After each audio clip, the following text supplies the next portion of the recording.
বিসমিল্লাহির রহমানির রহিম। প্রিয় শিক্ষার্থীবৃন্দ, তোমাদের সকলের জন্য শুভকামনা জানিয়ে আমার আজকের অনলাইন শ্রেণী কার্যক্রম শুরু করছি। আশা করি তোমরা সকলেই করোনার এই প্যান্ডামিক সিচুয়েশনে সকলে ভালো আছো, বাসায় অবস্থান করছো। প্রিয় শিক্ষার্থীবৃন্দ, আমি বরাবরের মতোই তোমাদের সাথে আছি, জুবাইদা সুলতানা, প্রভাষক, মার্কেটিং বিভাগ, এম এ হাশেম কলেজ। পাঠ পরিচিতি। আজ আমরা উৎপাদন ব্যবস্থাপনা ও বিপণন প্রথম পত্র নিয়ে আলোচনা করছিলাম। এখন তারই ধারাবাহিকভাবে এই প্রথম পত্রের চতুর্থ অধ্যায় নিয়ে আজকে আমরা আলোচনা করব। চতুর্থ অধ্যায়ের নাম কি প্রথমে আমরা একটু জেনে নেই। সামষ্টিক পর্যায়ে উৎপাদন, that means production in macro level. তারপরে ইম্পর্টেন্ট টপিকস গুলো, এই চ্যাপ্টারের ইম্পর্টেন্ট টপিকস গুলো দেওয়া আছে। যেমন আমরা আগে আলোচনা করেছি মোট দেশজ উৎপাদন কি, মোট দেশজ উৎপাদনের বৈশিষ্ট্য সমূহ, এরপরে মোট জাতীয় উৎপাদন এর বৈশিষ্ট্য সমূহ। আজকে আমরা নির্জাতীয় উৎপাদন কি, এর বৈশিষ্ট্য সমূহ এবং এটার ব্যাখ্যা এবং জাতীয় আয় কি সেটার ব্যাখ্যা নিয়ে আজকে আলোচনা করব। প্রিয় শিক্ষার্থীবৃন্দ, এগুলা প্রত্যেকটা ইম্পর্টেন্ট টপিক, কারণ প্রত্যেকটা আমাদের ইন্টারনাল এবং এক্সটার্নাল পরীক্ষা সবসময় এসে থাকে। প্রথমে আমরা জেনে নিব আজকের আলোচনার মূল বিষয়বস্তু, সেটা হচ্ছে নিট জাতীয় উৎপাদন, এনএনপি। প্রিয় শিক্ষার্থীবৃন্দ, এনএনপি এর অ্যাব্রিভিয়েশন মাঝে মাঝে আমাদের এমসিকিউতে এসে থাকে। এনএনপি মানে হচ্ছে নেট ন্যাশনাল প্রোডাক্ট, জিডিপি মানে কি গ্রস ন্যাশনাল প্রোডাক্ট। এখন আমরা প্রথমে নিট জাতীয় উৎপাদনটা জানবো। একটি নির্দিষ্ট সময়ে, এই নির্দিষ্ট সময়টা সাধারণত ধরা হয় যে 1 বছর। কোন দেশের মোট জাতীয় উৎপাদন থেকেই ওই বছরের মূলধনের অবচয়জনিত খরচ বাদ দিলে যা থাকে অবশিষ্ট, সেটাই আমাদের নিট জাতীয় উৎপাদন। এখন নিট জাতীয় উৎপাদন বলতে আমরা বুঝলাম একটা নির্দিষ্ট সময়ে, ওই নির্দিষ্ট সময়টা সাধারণত 1 বছর ধরা হয়। প্রিয় শিক্ষার্থীবৃন্দ, তোমাদের হাতের কাছে কাগজ কলম অবশ্যই রাখবে সব সময়। যেমন এই প্রশ্নটা, এইরকম জ্ঞানমূলক কোশ্চেন গুলো তোমরা সাথে সাথে লিখে ফেলবে, পজ করে লিখে ফেলবে। আচ্ছা, তাহলে একটি নির্দিষ্ট সময় সাধারণত 1 বছরে কোন দেশের মোট জাতীয় উৎপাদন থেকে মূলধনের অবচয়জনিত খরচ বা অপচয় বাদ দিলে যা অবশিষ্ট থাকে তাকে আমরা কি বলবো, নিট জাতীয় উৎপাদন বলবো। এখন এই নিট জাতীয় উৎপাদন সাধারণত আমরা জানি যে আমরা সংজ্ঞার মধ্যে দেখেছি যে এটা সাধারণত 1 বছরের জন্য ধরা হয়। এই ক্ষেত্রে মোট জাতীয় উৎপাদন থেকে মূলধন এবং সম্পদের ক্ষয়ক্ষতি কি করব, আমরা বাদ দিব। এর সাথে সাথে একটি দেশের অবস্থা, একটি দেশের অর্থনৈতিক অবস্থা কি সেটা আমরা নিট জাতীয় উৎপাদনের মাধ্যমে বুঝতে পারব। প্রিয় শিক্ষার্থীবৃন্দ, তাহলে চলো আমরা একটু সূত্রের মাধ্যমে এটা দেখি। এই সূত্রগুলো আমাদের পরীক্ষা এমসিকিউতে আসে সাধারণত। তাইলে সূত্রে নিট জাতীয় উৎপাদন সূত্রের সাহায্যে নিচে দেওয়া হলো এনএনপি মানে হচ্ছে নিট ন্যাশনাল প্রোডাক্ট, এ NNP equal to GNP minus CCA or DC. জিএনপিটা কি, gross national product, that means মোট জাতীয় উৎপাদন। এরপরে সিসিএ, প্রিয় শিক্ষার্থীবৃন্দ, এটা অনেকবার আমাদের বোর্ড পরীক্ষায় এসেছে। সিসিএ, সিসিএ মানে কি capital consumption allowance, capital consumption allowance. তোমরা এই টার্মস গুলো খাতার মধ্যে লিখে রাখবে। মূলধনের ক্ষয়ক্ষতি জনিত ক্ষয়ক্ষতি বাবদ ব্যয়। এরপরে লাস্ট ওয়ান হচ্ছে depreciation cost, that means DC, অবচয়জনিত যে ব্যয়টা থাকবে। তাহলে আমরা কি বুঝলাম, চূড়ান্ত চূড়ান্ত দ্রব্য বা সেবার বাজার মূল্য থেকে অবচয় বাদ দেওয়ার পরে যা থাকবে সেটাই আমাদের কি, নিট জাতীয় উৎপাদন। এখন দেখা যায় যে বাংলাদেশ একটি, আমরা জানি যে স্বাধীন এবং সার্বভৌম দেশ, তাই বিশ্বের অন্যান্য দেশের মতো আমাদের দেশেও নিট জাতীয় উৎপাদন হিসাব করা হয়। যেমন চলো আমরা একটা উদ্দীপকের মাধ্যমে এটা বোঝার চেষ্টা করি। যেমন মনে করো সাইফুর, সঞ্চয়, মুস্তাকিম, তারা 3 জনে মিলে গুলশান 1 নম্বরে 10 তলার একটি দালান তৈরি বা উৎপাদন করলো। এখানে তৈরিটা হচ্ছে, আমরা জানি যে প্রডিউসটা হচ্ছে আমাদের কি, প্রোডাকশন। সে কি করলো, মেকিংটা হচ্ছে আমাদের প্রোডাকশন করলো, ফলে তার আর্থিক মূল্য হিসেবে যা বাংলাদেশের জাতীয় উৎপাদন কি হলো, বেড়ে গেল। কিন্তু বছর শেষে এর আর্থিক মূল্য যে কমেছে সেটাও আমাদের ভাবতে হবে না। তারপর দেখা যায় যে আমরা জানি যে দালান ব্যবহারের ফলে কিছুটা ক্ষয়ক্ষতি তো হবেই, এটা একেবারে সিম্পল, প্লেন অ্যান্ড সিম্পল কথা। তাই একটি দেশের অর্থনৈতিক অবস্থা কেমন সেটা জানার জন্য মোট জাতীয় উৎপাদন থেকে আমরা মূলধন জাতীয় উৎপাদন বা স্থায়ী সম্পদ বলতে আমরা এখানে বিল্ডিংটা বুঝবো, আরো স্থায়ী সম্পদ থাকে, যেমন কলকারখানা, যন্ত্রপাতি ইত্যাদির অবচয়জনিত যে ব্যয়টা আছে তা বাদ দিলে আমাদের নির্যাতিত উৎপাদনটা কি সেটা আমরা বুঝতে পারবো। তাহলে দেখা যায় যে উৎপাদন কাজে ভূমি, শ্রম, প্রভৃতি সামগ্রীর সাথে সাথে মূলধনী সামগ্রীও আমাদের কি হয়, ব্যবহৃত হয়। উৎপাদনের পর মানুষের ব্যবহারের ফলে এইরূপ মূলধনী সামগ্রী ক্ষয়প্রাপ্ত হয়। এইরূপ ক্ষয়প্রাপ্ত মূলধনী সামগ্রী যেমন ঘরবাড়ি, কারখানা পুনরায় ব্যবহার উপযোগী বা উৎপাদন উপযোগী করে তোলার জন্য আমাদের কিছু অর্থ ব্যয় হয়। এইরূপ অর্থ ব্যয় বা খরচকে আমরা কি বলবো, ডেপ্রিসিয়েশন কস্ট, দ্যাট মিনস অবচয়জনিত ব্যয়। তাহলে আমরা কি বুঝলাম, ঘুরে ফিরে লাস্ট কথা হলো যে মোট জাতীয় উৎপাদন থেকে আমাদের মূলধনের যে অবচয়জনিত ব্যয় আছে সেটাকে আমরা বাদ দিয়ে দিব।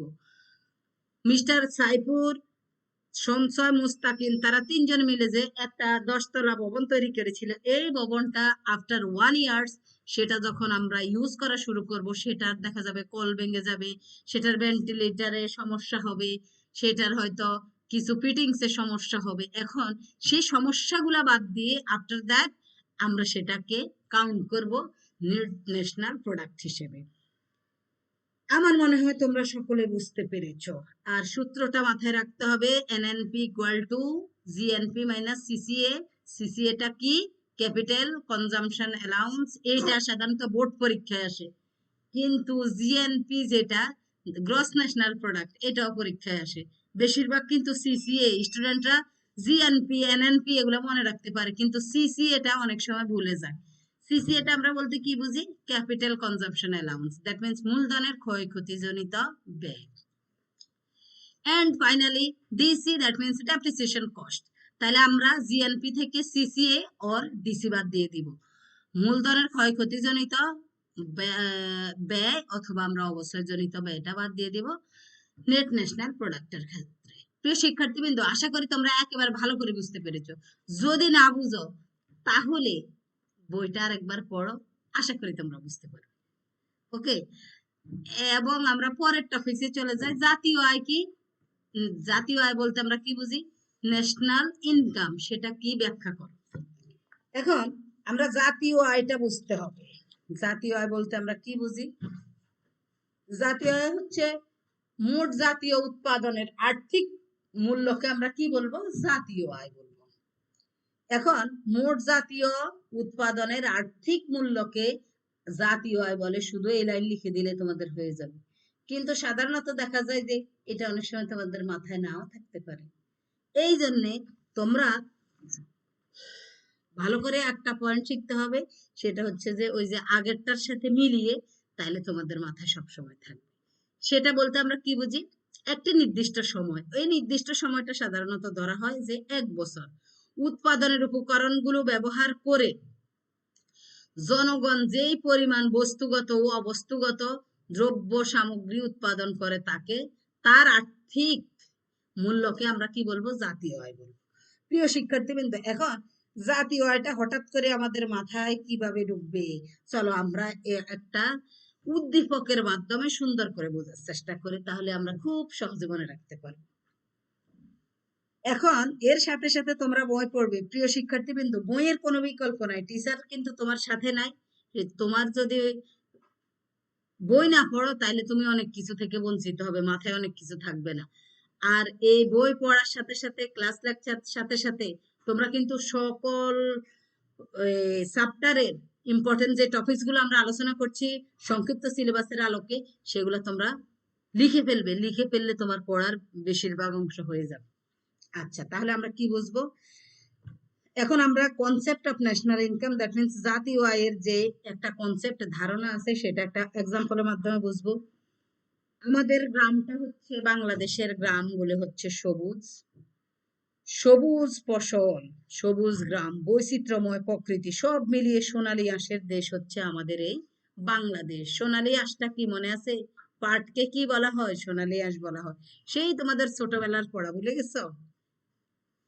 এই দেশের মানুষ প্রকৃতিগতভাবে আমরা হচ্ছে কি পরিশ্রমী, যদিও আমি পরিশ্রমী না, তোমরা হয়তো অনেকেই পরিশ্রমী, কিন্তু পরিশ্রমী মানুষ উন্নতি, পরিশ্রমী মানুষকে উন্নতির উচ্চ শিখরে আরোহণ করে দেয়, পৌঁছে দেয়। আচ্ছা, তারা অসংখ্য প্রতিকূল পরিবেশে বাংলাদেশের অর্থনৈতিক চাকাকে গতিশীল করতে বছরব্যাপী কাজ করে থাকে। কয়দিন কাজ করে? 3 মাস কাজ করে, 6 মাস 9 মাস শুয়ে থাকে নাকি? কি করে তারা? বছরব্যাপী কাজ করে। দেশের মানুষের কঠোর পরিশ্রমে তৈরি উৎপাদিত বহুবিধ ও আকর্ষণীয় পণ্য বা সেবাকর্ম আজ বিশ্বব্যাপী সমাদৃত।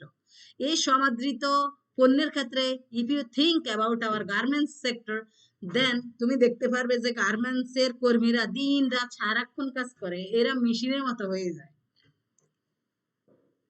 তারপরে দেখা যায় যে এখানে বিভিন্ন অঞ্চলে বিভিন্ন ধরনের পণ্য সামগ্রী কি হয়? উৎপাদিত হয়। কোনো কিছু উৎপাদন করতে হলে অবশ্যই উৎপাদন উপকরণগুলোকে যথাযথ ব্যবহার করতে হবে। এখন উৎপাদন উপকরণ কয়টি? এটা আমাদের পরীক্ষায় এমসিকিউতে বেশিরভাগ পরীক্ষায় আসে। অনেকে হয়তো পারো, অনেকের মাথায় নাই। আচ্ছা, এখন উৎপাদন উপকরণ হচ্ছে আমাদের 4টি: ভূমি, শ্রম, মূলধন এবং সংগঠন। এইসব উপকরণ ব্যবহারের মাধ্যমে আমাদের দেশের জনগণ পণ্য ও সেবা সামগ্রী, যে এই পণ্য ও সেবা সামগ্রী উৎপাদন করে, তার সমষ্টি হলো আমাদের দেশের জাতীয় আয়। তাহলে আমরা বুঝলাম কি? জাতীয় আয়ের মাধ্যমে একটি দেশের অর্থনৈতিক অবস্থার পরিপূর্ণ চিত্র পাওয়া যায়। কি পাওয়া যায়? একটি দেশের অর্থনৈতিক অবস্থার পরিপূর্ণ আমরা যে অবস্থা আছে সেটা আমরা বুঝতে পারি। এখন সাধারণ অর্থে আমরা জানি যে মোট জাতীয় উৎপাদনের আর্থিক মূল্যকে আমরা জাতীয় আয় বলবো। মোট জাতীয় উৎপাদনের যারটুকু আমাদের উৎপাদন করা হয়েছে তার আর্থিক মূল্যকে আমরা কি বলবো? জাতীয় আয় বলবো। এখন ব্যাপক অর্থে একটি নির্দিষ্ট সময়, ওই যে আগের গুলার সাথে মিলিয়ে, একটি নির্দিষ্ট সময়ে সাধারণত 1 বছরে উৎপাদনের উপকরণগুলো ব্যবহার করে জনগণ যে পরিমাণ বস্তুগত অথবা অবস্তুগত পণ্য সামগ্রী উৎপাদন করে তার আর্থিক মূল্যকে আমরা কি বলবো? জাতীয় আয় বলবো। তাহলে জাতীয় আয়টা কি? আশা করি তোমরা সকলে বুঝতে পেরেছো। জাতীয় আয়টা কি? একটি নির্দিষ্ট সময়, এই নির্দিষ্ট সময়টা ধরা হয় একটি অর্থ বছর। উৎপাদনের সকল উপকরণ ব্যবহার করে সারা দেশের লোকজন যা পরিমাণ উৎপাদন করে সেগুলোকে কি? বস্তুগত এবং অবস্তুগত যা উৎপাদন করে তার আর্থিক মূল্যকে আমরা কি বলবো? জাতীয় আয় বলবো। এখন জাতীয় আয় আমরা জানি যে একটি দেশের সমস্ত মানুষের অর্জিত আয়ের সমষ্টি। জাতীয় আয়ের মাধ্যমে সাধারণত বস্তুগত এবং অবস্তুগত পণ্য সামগ্রী, দ্রব্য সামগ্রী এগুলো সব অন্তর্ভুক্ত থাকে। যেসব দ্রব্য সামগ্রী ধরা যাবে, ছোঁয়া যাবে, দেখা যাবে, অথবা এক জায়গা থেকে অন্য জায়গায় স্থানান্তর করা হবে, সেগুলো বস্তুগত।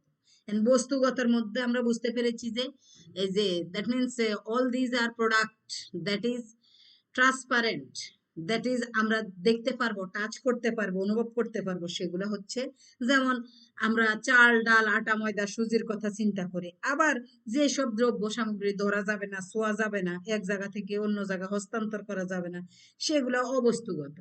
দ্যাট মিনস এখানে if you think about our service, যদি আমরা সেবা সম্পর্কে জানি তাহলে সেটা আমরা ক্লিয়ার হয়ে যাবে। যেমন শিক্ষক কর্তৃক শিক্ষাদান, ডাক্তারের সেবা, নার্সের সেবা, এগুলো হচ্ছে all these are intangible product. এই সবগুলো হচ্ছে কি? আমাদের অবস্তুগত দ্রব্য সামগ্রী।